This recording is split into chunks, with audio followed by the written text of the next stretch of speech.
In this module, we will look in greater detail at the differences between the Small Business Innovation Research, SBIR, and the Small Business Technology Transfer, STTR programs. Both programs have 3 phases and are focused on developing innovative solutions to pressing problems that can then be commercialized as new products and services or improvements to existing ones. There are, however, 2 key differences between SBIR and STTR. First, an STTR project requires the small business, which is always the applicant, to be teamed with a nonprofit research institution, typically a university or federal laboratory. The second difference is that the STTR program is focused on the transfer of technology from the research institution, also referred to as the RI, to the small business and ultimately to the marketplace through a phase 1, 2, 3 sequence. This second difference has been expanded over time to include situations where the innovation belongs to the small business, but the firm desires to include important resources from a nonprofit RI in the technology's development. Research institutions typically have sophisticated laboratories and personnel with needed expertise.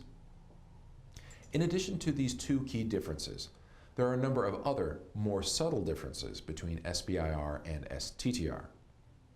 One very important difference is the primary employment of the project's principal investigator.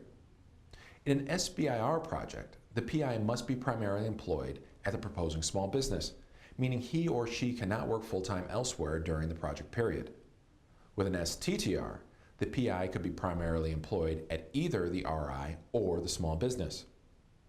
Another important difference between the 2 programs is that up to 60% of the research effort for an STTR project can be subcontracted, whereas there is a 33% limit on phase 1 subcontracting.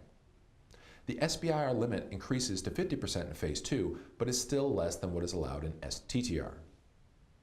There are several misunderstandings about what can be funded with an STTR. One misunderstanding is that a university can apply for an STTR. This is incorrect because, per the name Small Business Technology Transfer, the applicant must be a small for-profit business. Another misunderstanding is that STTR is less focused on commercialization than SBIR. Congress and the agencies both intend STTR projects to lead to products and services in phase 3.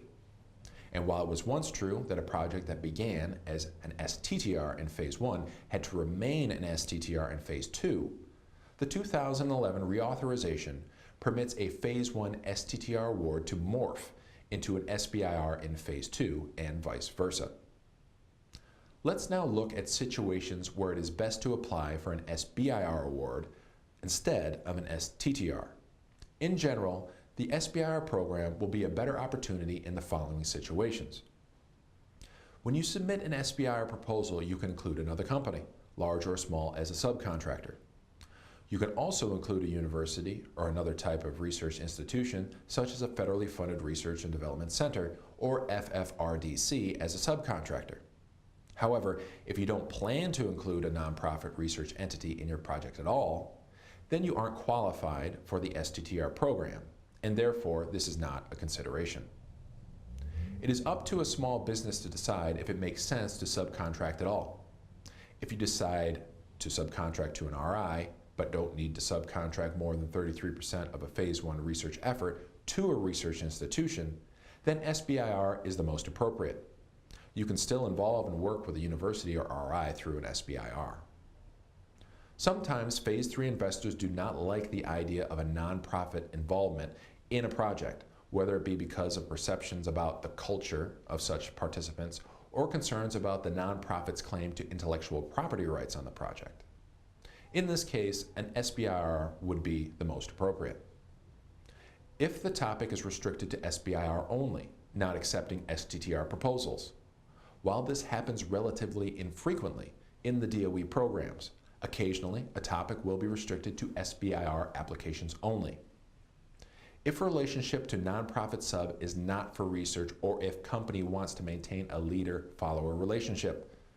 The former situation might exist if, for example, a small firm tries to subcontract through an STTR for a university to provide rats for the firm's small animal studies.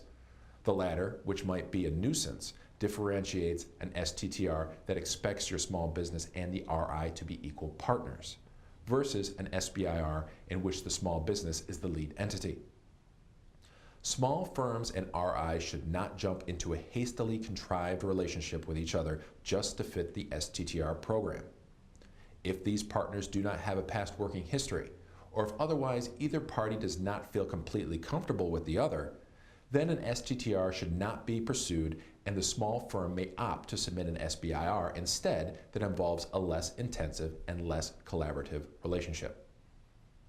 If the personnel at the RI would prefer to participate in the project as independent consultants, rather than as representatives of the university or federal laboratory. A small firm hiring consultants does not qualify for STTR because there is no nonprofit RI acting as a subcontractor. We've just outlined when it is best to consider SBIR. Now, let's explore when it is best to consider STTR. STTR might be the better choice in the following situations. You need to subcontract a large portion of the award. SBIR Phase 1 projects constrain the use of subcontractors because not more than 33% of the research can be subcontracted. STTR is much more generous, allowing for up to 60% of the R&D to go to the nonprofit RI. The principal investigator, also referred to as the PI, is primarily employed at the RI and wants to stay there. If, for example, the PI is tenured faculty at the RI, then he or she likely will want to maintain their primary employment there. This is allowed under a DOE STTR award. Small business and RI view themselves as equal partners on the project. Again, STTR is described as a collaboration between the two, suggesting the players are equals even though the award always goes to the small business and the firm must maintain overall control and has responsibility for the project. Sometimes the applicant may conclude that there is a greater probability of winning an award when teamed with an RI. And of course, if a topic of interest is restricted to an STTR response, then there is no opportunity to submit an SBIR proposal in response to it. The DOE SBIR STTR programs include a commemorable feature that makes it easier to choose between the two programs.